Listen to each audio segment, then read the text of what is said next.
Okay, as I mentioned in my introduction, today we have Phil Smith joining us. Now, Phil, I think, is a very good foil for me because, as we know, I get quite emotional about different issues. And I was on an emotional rant about discrimination towards people with MND. And Phil rang me and Phil took me off my ledge. And then I suggested perhaps he comes on to the podcast to have a talk to us all. So, Phil, I haven't really said anything about you. I just know your name. So would you like to introduce yourself to us, please? Yes, certainly. So Phil Smith is my name. I'm a retired, broken down old schoolie. Spent the last little while being principal of a local school.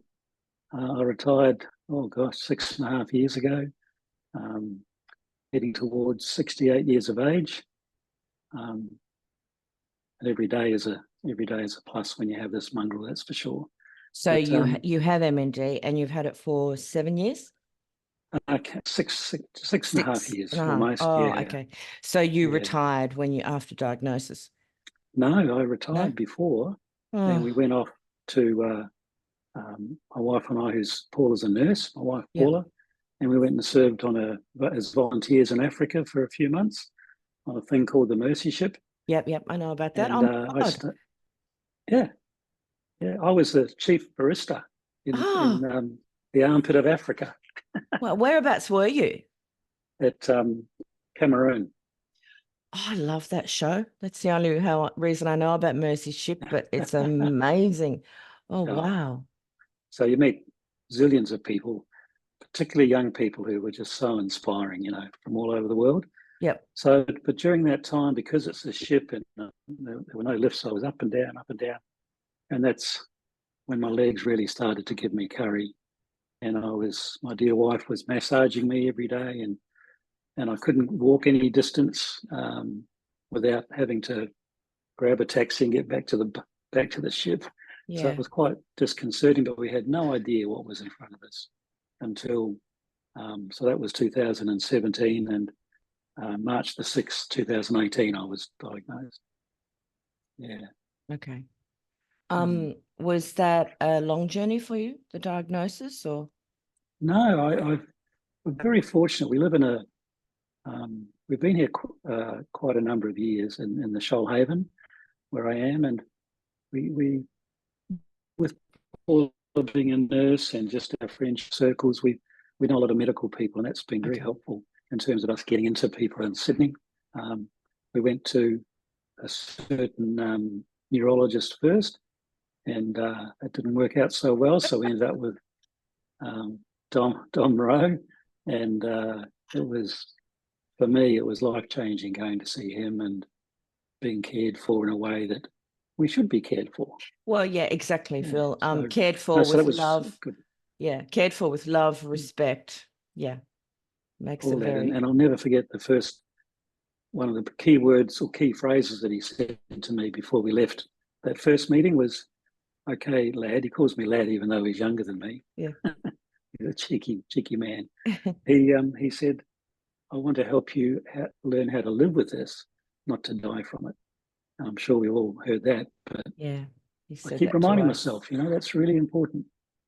It's Yeah. extremely important, and that's something that we say all the time in the collective and with everything is that we're living with the disease, not dying from the disease. So we have to learn to live the best we can. So Shoal, for the rest of you who are listening around the country or the world, Shoalhaven is on the southern part of New South Wales, God's country. I've spent quite a lot of time down there. And it really is a beautiful, beautiful place to live. Well, if I tell you, Jane, and the listeners, that I live about 250 metres from Jervis Bay. Okay, we don't a lot like of people you know anymore. that. No, we're still pinching ourselves after 12 years, I have to say. But furthermore, you know a lot about Vincentia, as you've said. Yeah. The community here is unbelievable, and the infrastructure. I count myself very fortunate to get around this place with ease, in terms of pathways and safety and that sort of thing. Yeah. Access to shops and businesses, that's another thing, but I'm sure we'll cover that. We'll cover that in a minute.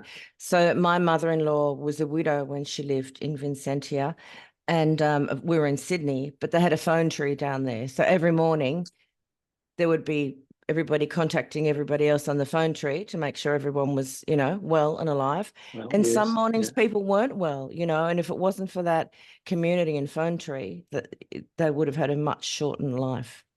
Yeah. Tell me Well, about, exactly. so that's the kind of community that I'm aware of in Vincentia. Yeah, yeah. Also Husky Pie Shop, is that still there? The bakery, oh yes. Oh, Lordy. Best husky pies ever. Best husky pies ever. Yeah. I know. But and Huskisson's just going off, if you like, in terms of tourist destination Yeah, it's and huge. the amount of high rise that are starting to be built. Yeah, I don't like that. No, we're pretty happy. I'm very happy where we are. Now, Yeah, tell very me much so. about your beautiful Paula and your children and your grandchildren. Yeah, great. So Paul and I, we've been married for 37 years. I'm a Kiwi, she's an Aussie, and we lived over there to start with, and I lost the discussion. But anyway, I've loved living here for sure. And our kids are always reminded that they've got Kiwi blood. Yes. And I have a all black flag on my scooter, and on my golfing machine that I have, there's a silver fern, all that. So even though I've been here 33 years, it's my heritage is still loud. Well, you'll be pleased to know that my grandson is half Kiwi. Oh, lovely. Mm-hmm. Oh, wonderful. His dad is wonderful. New Zealander, or as Freddie says, he's from New Zealand land. Yeah. New Zealand land.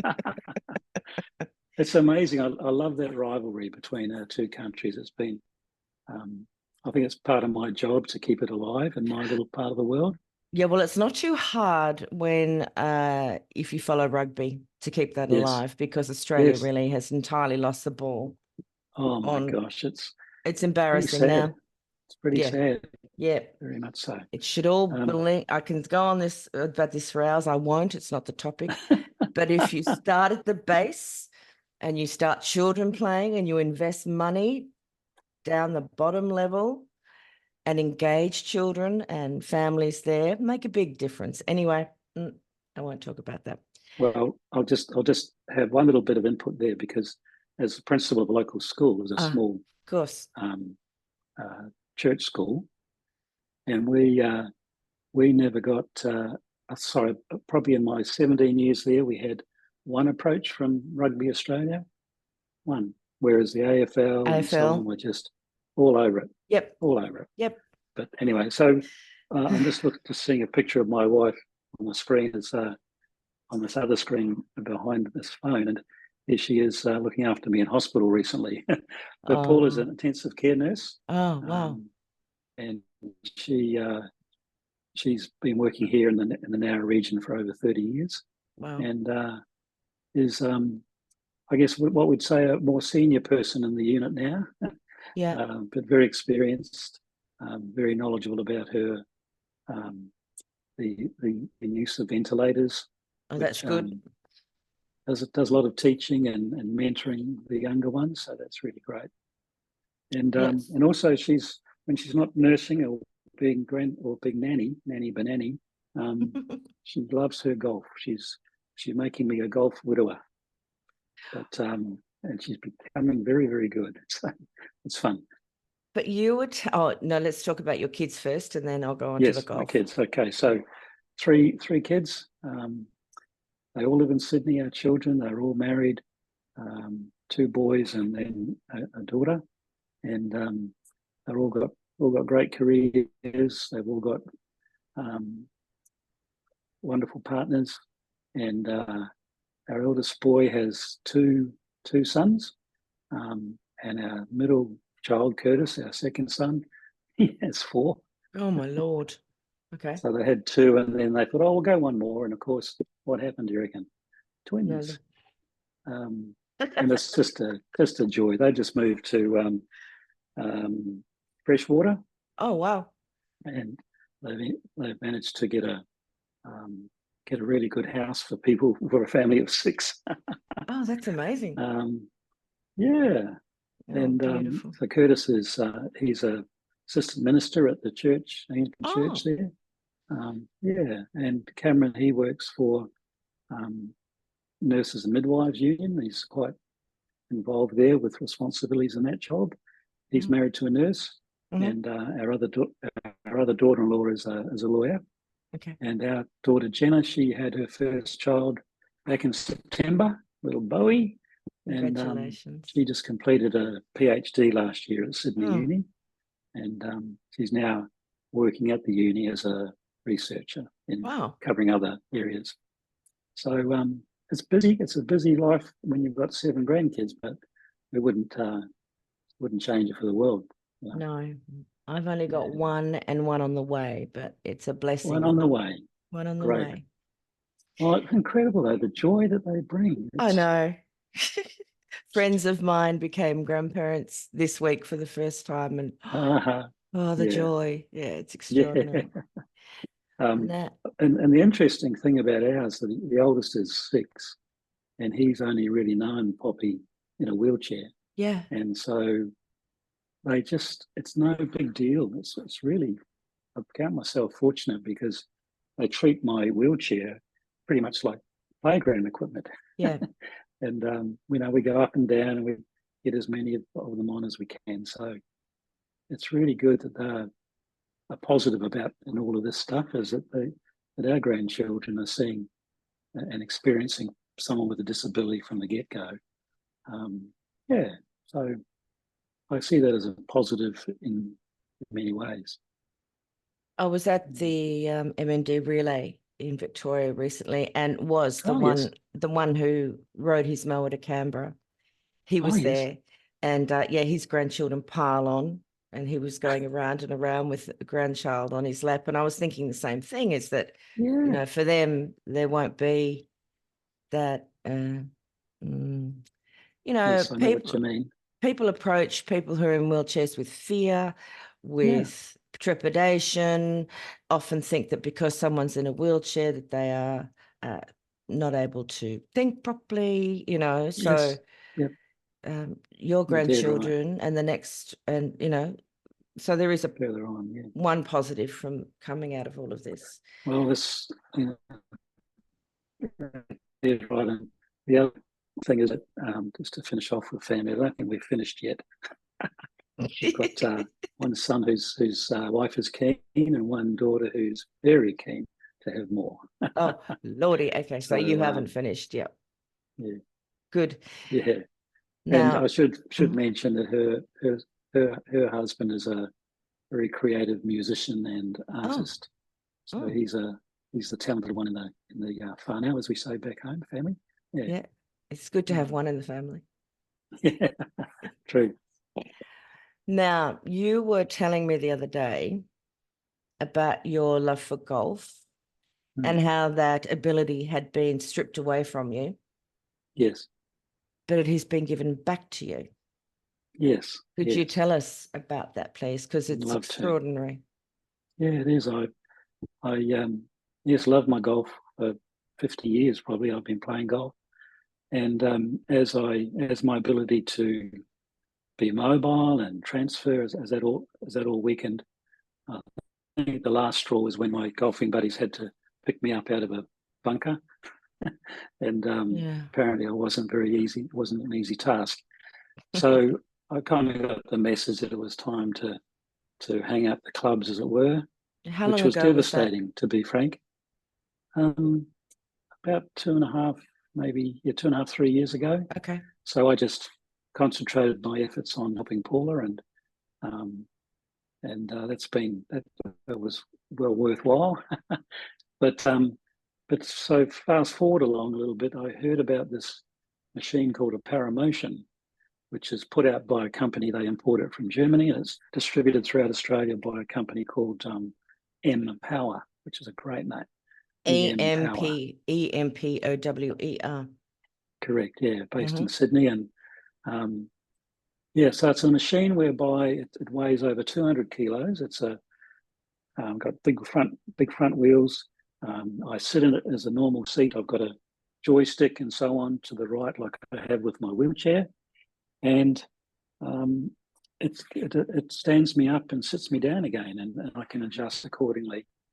I'm strapped in around the knees to keep me secure.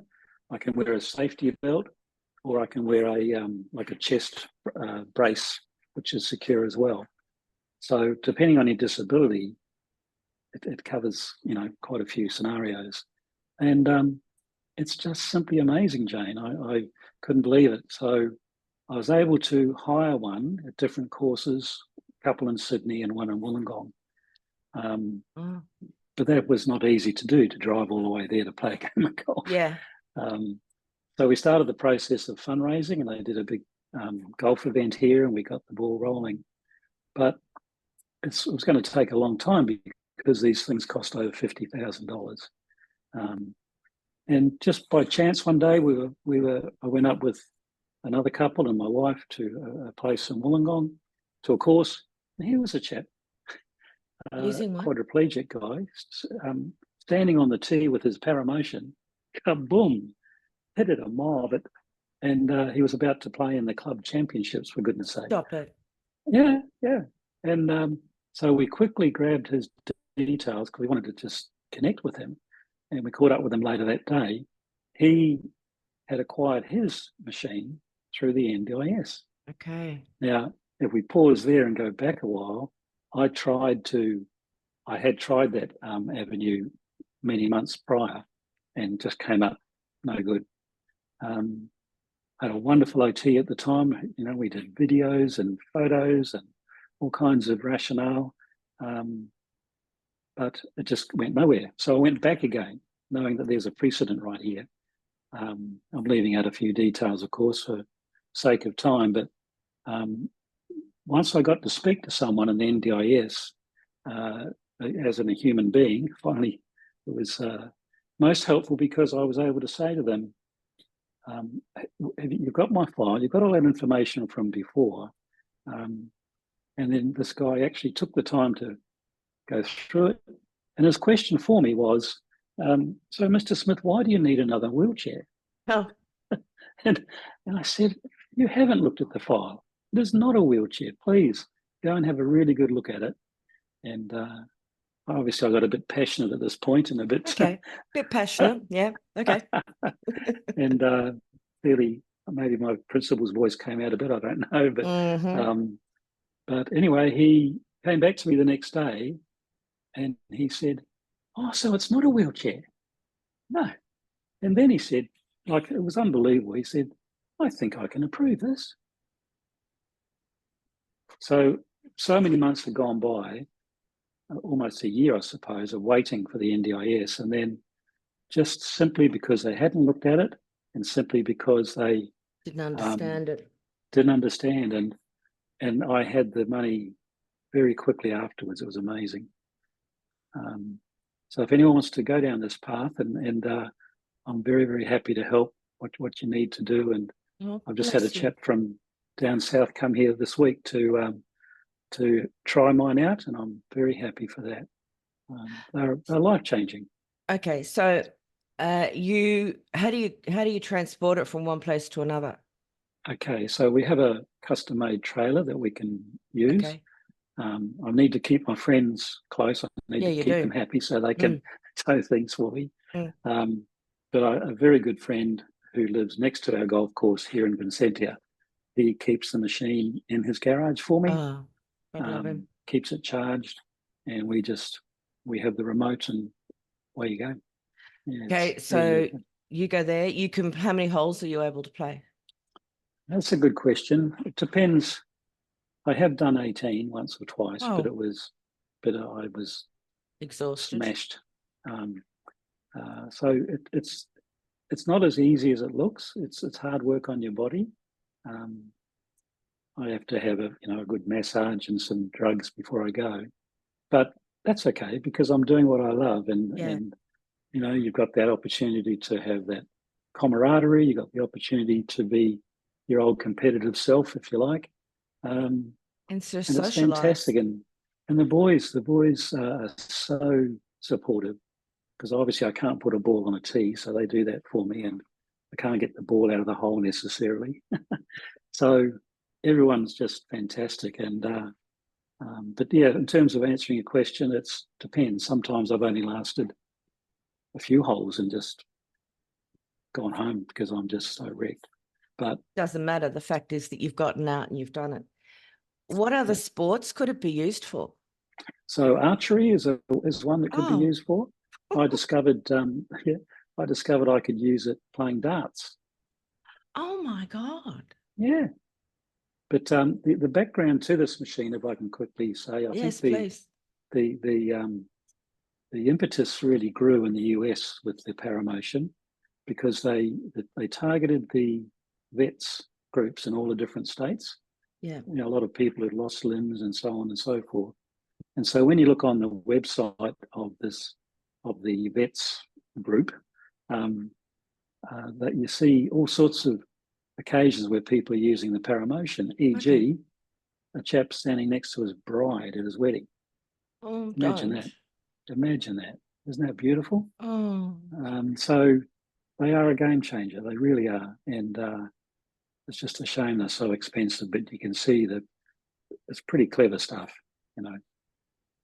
And once you're in it, you feel very safe. It's quite incredibly well designed. Yeah. okay. So you're not going to be wandering along and face plant. No. although I did recently play an opening hole without the seatbelt on, I thought, oh my gosh. Yeah, that wasn't a good idea. No, it wasn't, but don't tell anyone. Okay, we won't, shh, especially not Paula. No. Now, when you rang me and took me off my ledge, I like to approach topics like a bull at a gate. Okay. You don't, and that's quite obvious with your voice is so calming. You should be doing meditative tapes. But tell everybody who doesn't know the approach that you have when you encounter any areas of discrimination, really, Yeah. with your Oh, disability. there's been lots and lots of little ones and big ones in terms of Yeah. feeling second class, if you like, Yeah. or no class. Yeah. And I've gone through the anger stage and the getting ticked off stage, and that does me no good. And I don't think it does any of us any good. Thank you, Phil. I know. So yeah, but I think that because of some of the interactions we've had, I'll call them that, we've actually had a positive outcome. It's taught me that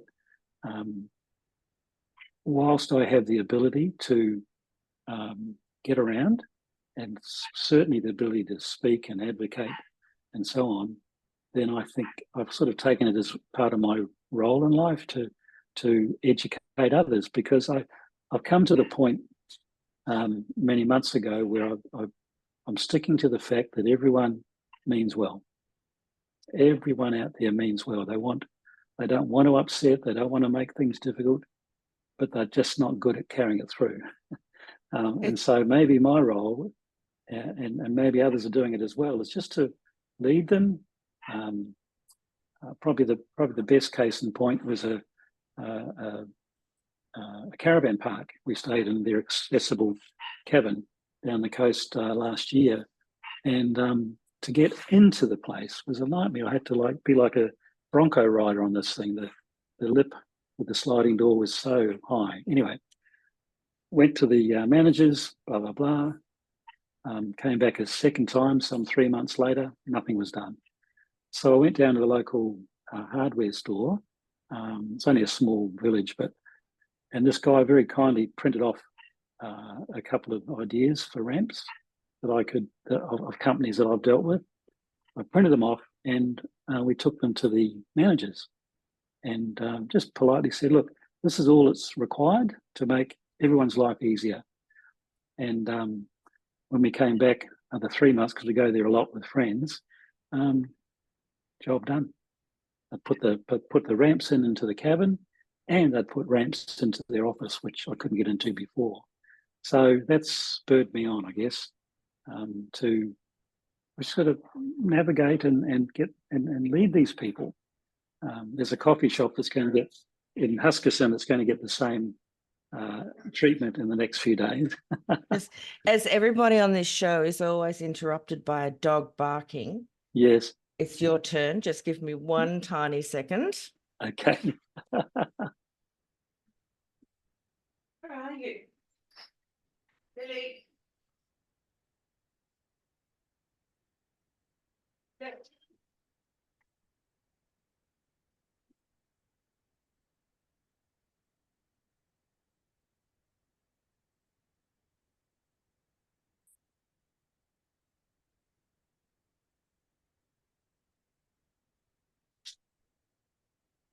I can hear her. I can't see her.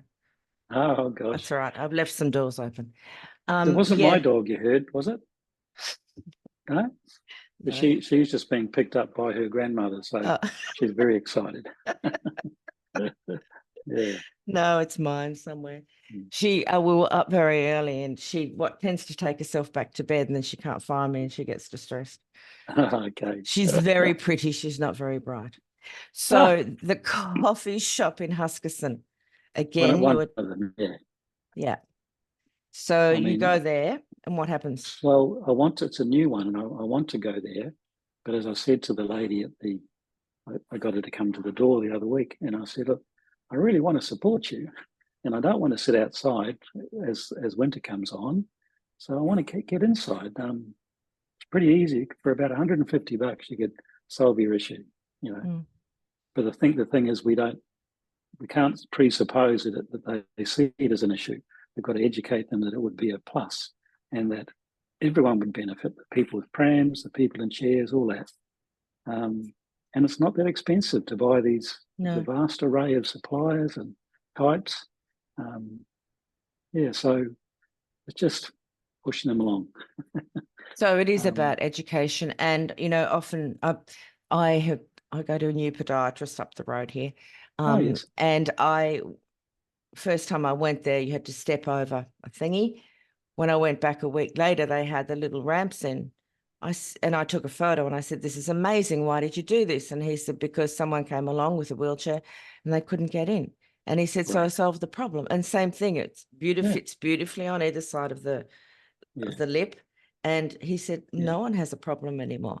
So I think probably instead of doing what some of us do, which is rant and rave about the injustice of life, it might be better to take Phil's approach to life, which is to educate people. And I always like to have a solution to a problem. If I'm going to bring a problem up, I like to have a solution.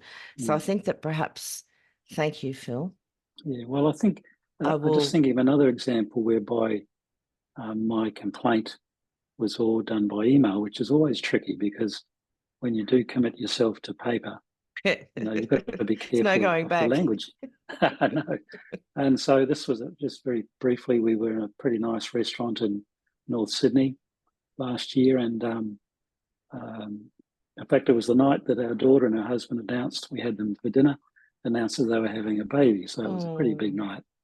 Anyway, I went to use their accessible bathroom and got in and went, oh my word, it's like a storeroom. There were mops, boxes of toilet rolls, buckets, you name it. So I took photos, a few photos, and then thought, well, I'm not going to waste my time tonight. I'll sleep on this, which is always a good idea anyway. Very good idea, Phil. Yeah, and I emailed the owner or manager the next day, and hopefully put it across nicely. I imagine that you would.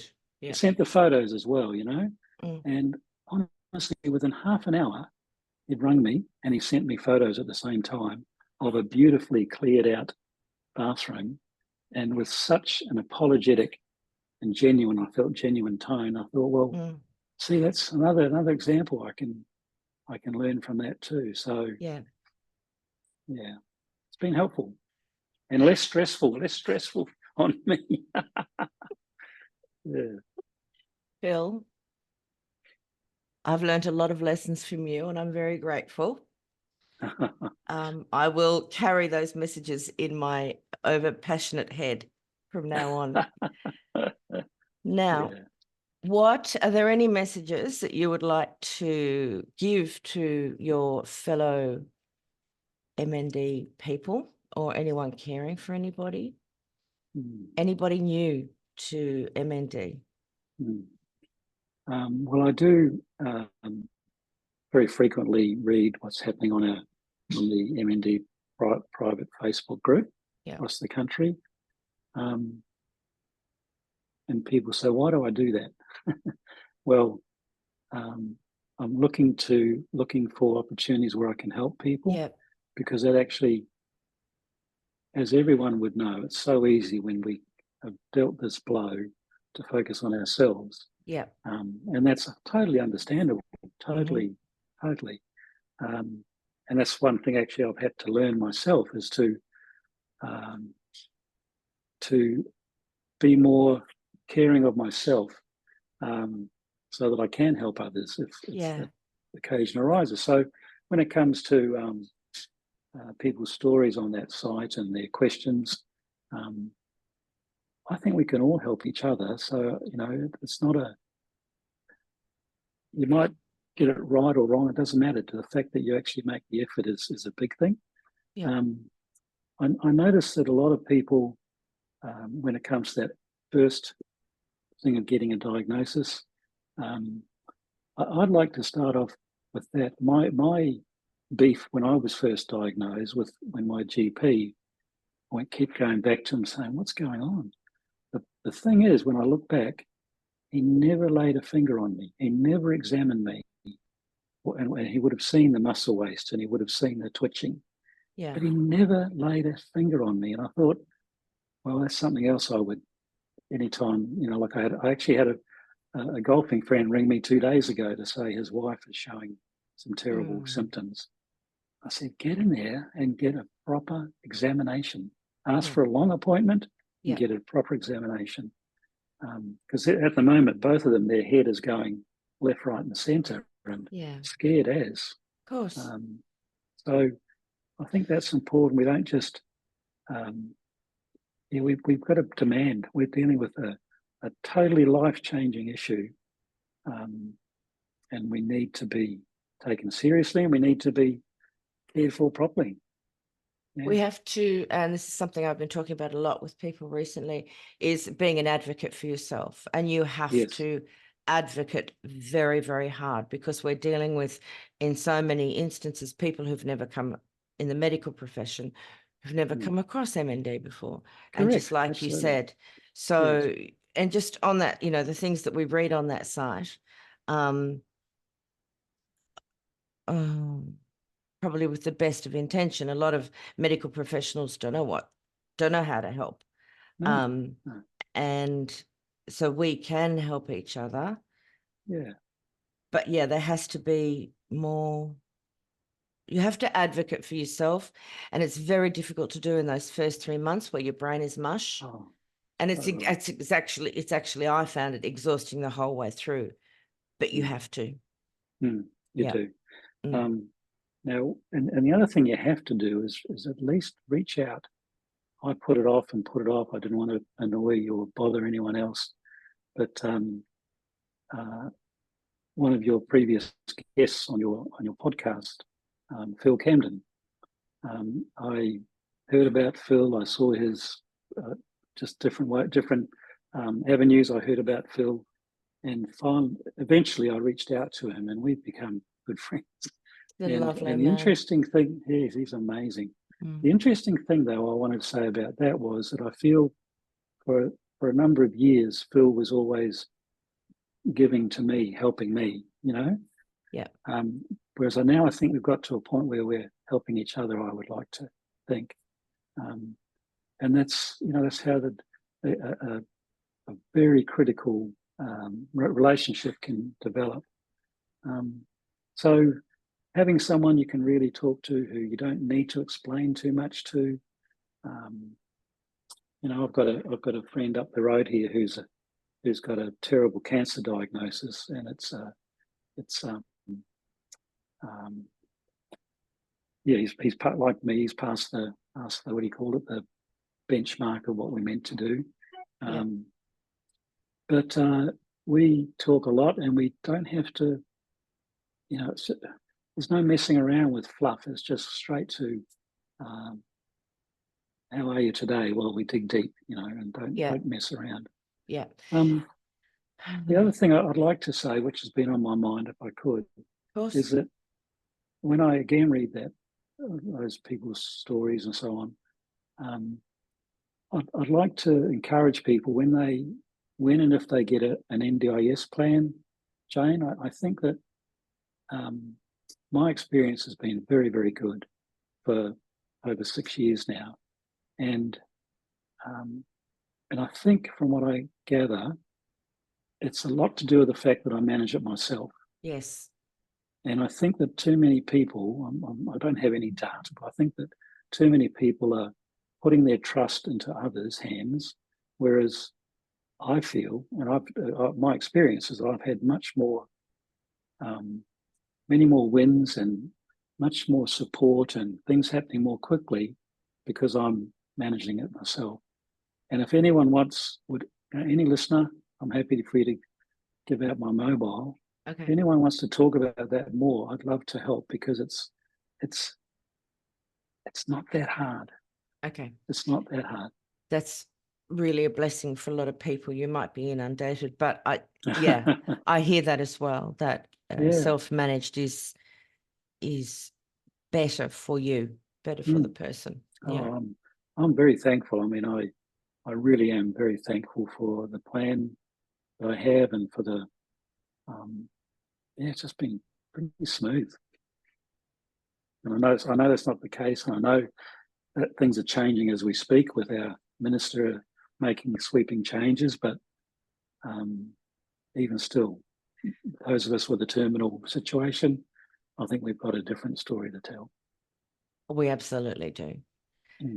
You've been talking to me for a long time. You're going to be tired on your journey up to Sydney to see those babies. Sorry about that. It's all right. I'm really, really grateful for you. I'm grateful for your calmness and for the messages that you've given today. And I actually feel really emotional after speaking to you, and I don't know why. I'm sorry. Don't feel sorry. No, don't feel sorry. It's in a good way. It's like, it's hope, actually, is what it is. Yeah. So that's a very important thing you just said, isn't it? Because I mean, we all want to have that, don't we? We want it to be not just a faraway thing,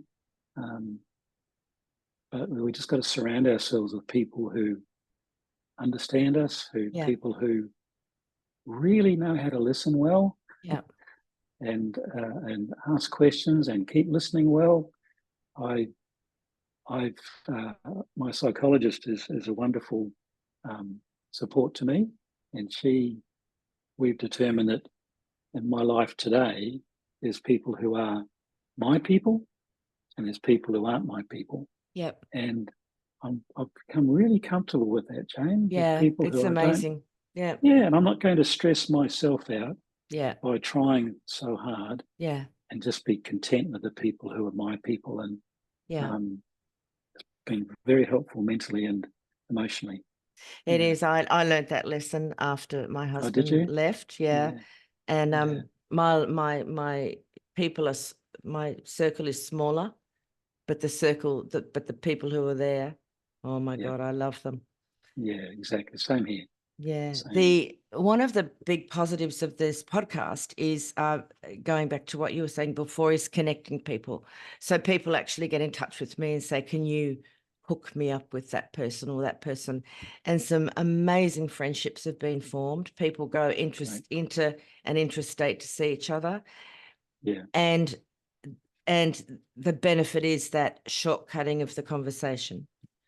You don't have to say, how are you? Whatever. Absolutely. You know, you can get really into it, and you know, I wanted to build a community and a family with this podcast, and it's happened, and it's an absolute blessing. Yeah. Good on you, Jane. Yeah, Can I no, I'm say thrilled. can I say bravo? I mean, I think it's You wonderful may. what you're doing. Thank you, It lovely. really is. Yeah. Well, look at the sunshine you have on your face. Give Paula our Yes, love. I will. I will. And I'm We're really, yeah. we're looking forward to our trip up there. We've got babysitting duties and Good. fun things to do. So bring it on. And whiz those kids around, pile as many as you can on that wheelchair. Yeah. I'll have to get a photo when I've got the whole 7 on, won't I? Could you send me one, please? Yeah. Yeah. Good. Okay. All right. It's been an absolute joy. Yeah. And likewise, thank you so much for having me. No, Okay. thank you. Take care. All right. Have a beautiful day. Yeah. Thank you so much. You Thank too. you, Phil. Okay. Bye. Bye. Bye.